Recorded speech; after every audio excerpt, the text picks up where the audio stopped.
The 17 News at Sunrise podcast is brought to you by Clinica Sierra Vista. Welcome back to the 17 News at Sunrise podcast, where we share your news on your schedule.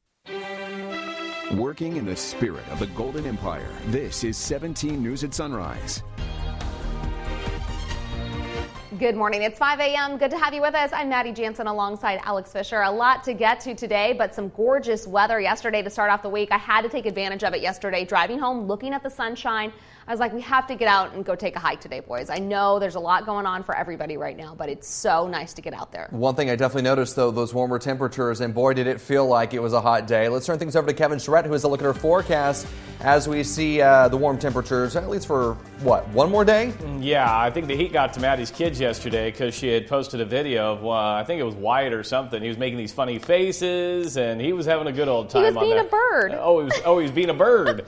That makes sense. It was a beautiful day to take that walk, and now we're talking about possibly the chance of rain coming into our forecast. We'll be talking about that throughout the morning. Let's show you what we've got out there right now. Clear skies, 62 degrees in Bakersfield at this time. A light wind out of the east southeast at 5. I do expect that to pick up a little bit throughout the afternoon. Here's our dog walk forecast. 8 a.m., 64 degrees, looking good throughout the afternoon. Just a little bit of a caution right around 5 o'clock when that temperature hits at 87, and then by 8 o'clock we'll be into the upper 70s. Tehachapi right now sitting at 54, a west wind at 9 miles per hour. That wind will increase throughout the day. Right now the strongest of the winds if you're heading south over the Grapevine. And as we take a look at the hour by hour, and you can see as we progress into the afternoon, those winds do pick up, and we'll be looking at the 70s. I'll have more in your forecast coming up in just a bit. For now, back over to you.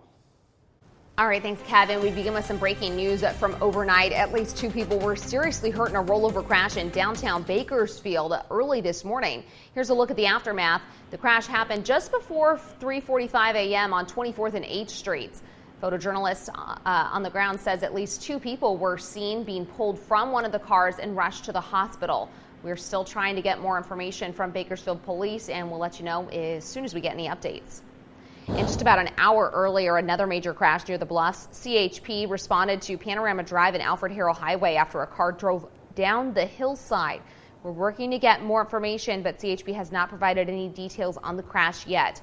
Our news crew, however, says a coroner van was seen at the crash site.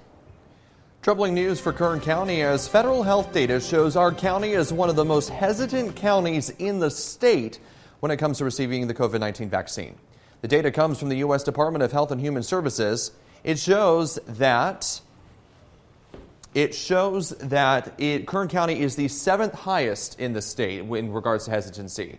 The report says 1 in 5 people are showing doubts about the shot. 14% say they're hesitant and 6% say they're definitely not getting the vaccine. And while Kern ranks as one of the most hesitant counties in the state, it also ranks as one of the best counties for vaccine access, especially in underserved communities. Kern ranks 7th for COVID vaccine access in the state, and it's the highest for Central and Southern California. And there is still some good news about how many people have received the vaccine. State data shows about 40% of people eligible have received at least 1 shot. A little more than a quarter of people are considered fully immune. That leaves more than 380,000 people in Kern County who are eligible unvaccinated. That's about the size of Bakersfield's population without protection. 5:04 is your time now, and the max vaccination site at the Kern County Fairgrounds is open this week for drive-through or walk-through shots. It's open this week 9:30 a.m. to 4:30 p.m. You can sign up on the state's website, myturn.ca.gov. This week's varsity football game between East High and Highland that was scheduled for Friday has been postponed due to COVID-19 safety protocols. That's according to the Kern High School District, which says the junior varsity game is still set to take place at 5 p.m. FFX returns Friday with 17 Sports Director Taylor Schaub. KGET will bring you complete coverage of the other varsity games starting at 11:11 p.m. And don't miss an expanded edition of FFX on Sunday at 6 p.m. Coronavirus cases and hospitalizations are down to their lowest point in more than a year. State data shows 33 people are in the hospital in Kern County, 7 are in the ICU. Only 20 new cases were reported yesterday and no new deaths. 1,322 lives have been lost to COVID-19 in Kern County since the beginning of the pandemic. Other than getting vaccinated, one of the easiest ways to slow the spread of COVID-19 is getting tested. And now you can do it from your home. CVS Health announced yesterday it would offer 3 over-the-counter tests at its drugstores as well as online. Meanwhile, Walmart and Walgreens have also announced that it will sell a COVID-19 antigen test, which delivers results in 15 minutes. It's important to note that these over-the-counter testing options are not covered by insurance, and they are not meant to diagnose acute infection. Making headlines around the state, Governor Gavin Newsom will likely face a few hurdles this week in the next steps of a recall and a lawsuit over his use of power. Ashley Zavala explains. Oral arguments begin Tuesday in the California Court of Appeal in Sacramento over a lawsuit questioning Governor Gavin Newsom's use of power amid the pandemic. This next step comes after the governor appealed a lower court's ruling last year that he abused his executive power and use of the Emergency Services Act to change state law. We think the law is absolutely on our side.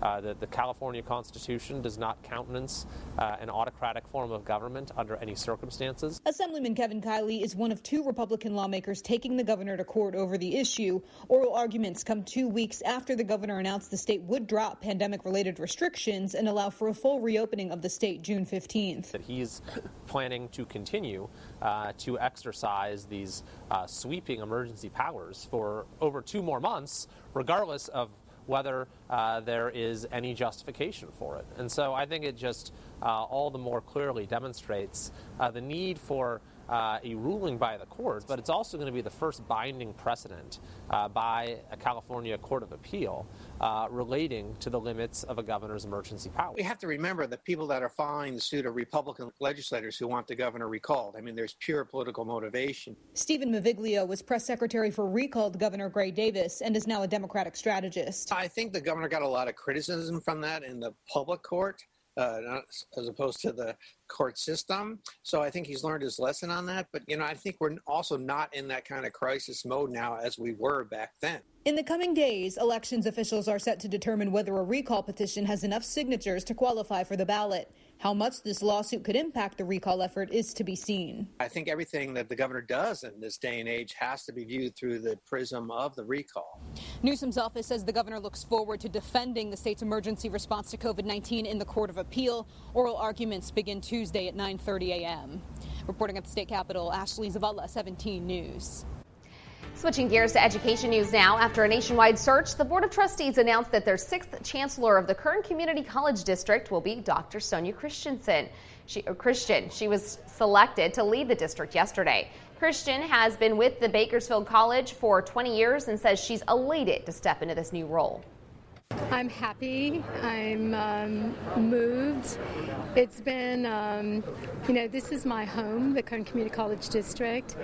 In my 30 years of my professional life, I've spent 20 here at Bakersfield College, at the Kern Community College District. So it's just, my heart is overflowing right now.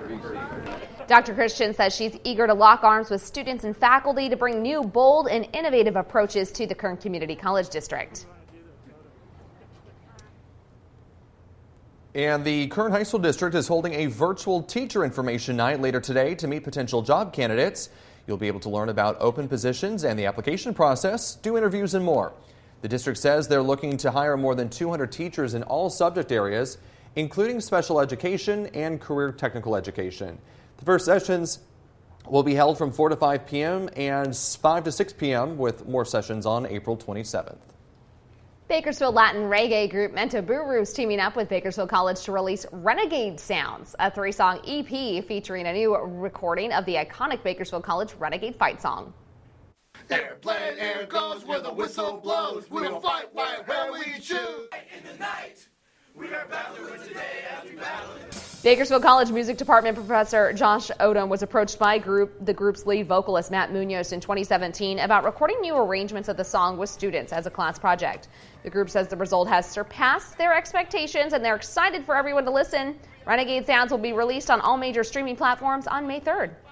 Clinica Sierra Vista is now offering rapid COVID-19 testing and COVID-19 vaccinations. Call 833-278-4584 to make your appointment. But don't delay. Clinica Sierra Vista, putting patients first. And we're back here at 5:19, making headlines around the nation. Former Vice President Walter Mondale has died at the age of 93. The announcement came last night from a family spokesperson. Mondale was a Democratic senator from Minnesota when he was selected by presidential nominee Jimmy Carter to be his running mate in 1976. Mondale's credited for making the office of vice president more relevant. Former President Carter issued a statement yesterday mourning his dear friend and calling Mondale, quote, the best vice president in our country's history.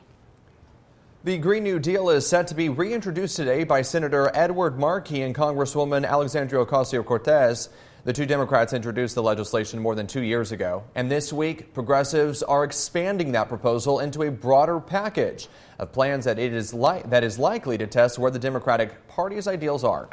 The original proposal set an objective to the country, taking on a leading role in helping the planet reach net zero emissions by the year 2050. To reach that lofty goal, the plan called for the U.S. to wean itself off of fossil fuels and create high-paying green energy jobs. COVID has taken its toll on the economy, on household incomes and jobs. President Biden addresses that today in a virtual tour and remarks aimed at pushing Congress to pass his jobs bill. Tracy Potts has that story from Washington. Maddie and Alex, good morning. Good morning, everyone. The president's staying in Washington doing a virtual tour today. He's been focusing on vaccines. Today, he turned his focus to jobs. Clean, efficient vehicles utilizing. President Biden doing a virtual tour today of a South Carolina battery factory, one of the companies he hopes will put Americans back to work. The president told Democrats and Republicans he's willing to compromise on the size and cost of his nearly $2 trillion American Jobs Plan. Everybody's for infrastructure. The question is who's going to pay for it, and that's what we're going to try to work out. His guests, all former governors and mayors with on-the-ground experience dealing with aging infrastructure.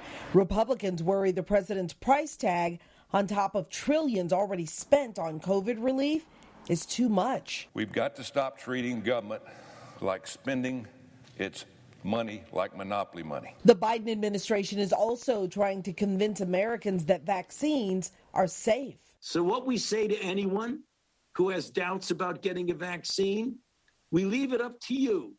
Look at the data. The data speak for themselves. Government experts are still examining the data on Johnson & Johnson's one-shot vaccine, on pause now amid a handful of reports of women who developed rare blood clots after getting the shot. A decision on whether to resume that vaccine is expected on Friday.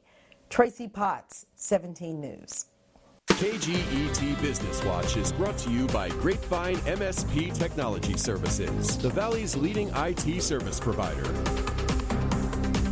Welcome back in your Business Watch this morning. And despite the easing of pandemic restrictions, Americans aren't rushing back to concerts, theaters, and sporting events just yet.